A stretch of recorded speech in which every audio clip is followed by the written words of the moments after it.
গৌতম দে, গ্রাম Agarpur, post Goghat, জেলা হুগলি। আমি দীর্ঘদিন ধরেই চাষবাস করে আসছি। আমার এলাকায় মূলত ধান চাষ এবং আলু চাষটাই প্রধান। দুটো সিজন ধান হয়, বোরো এবং আমন। ধান চাষের ক্ষেত্রে আমরা দীর্ঘদিন ধরে যেই সমস্যার সম্মুখীন হয়ে আসছি, তার মধ্যে 1 নম্বর ঘাস, 2 নম্বর পোকা।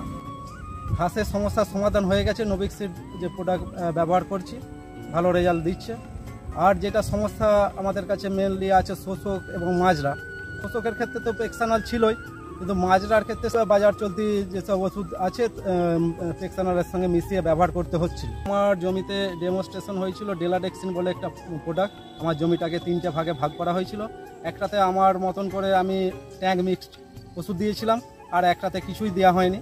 আর একটাতে ডেলাডেক্সিন বলে যে প্রোডাক্টটা এসেছে এখন মার্কেটে, সেইটা দেওয়া হয়েছিল। তাতে করে আমরা হারভেস্টিংয়ের সময় দেখেছি যে ডেলাডেক্সিন যেই প্লটটাতে দেওয়া হয়েছিল তার ফলন বেশি হয়েছে এবং মাজরা শোষক সেরকমভাবে কোনো লক্ষ্য করা যায়নি। আর আমারটাতে যে ট্যাঙ্ক মিক্সড করে ওষুধ দিয়েছিলাম তাতে সাদাশিস সব শেষ করে দিয়েছিল।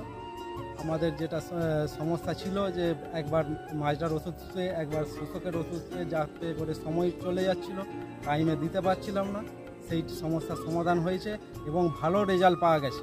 আমি তো ব্যবহার করবই এবং আমার পাশাপাশি যেসব চাষি আছে তাদেরকেও ব্যবহার করার জন্য বলবো।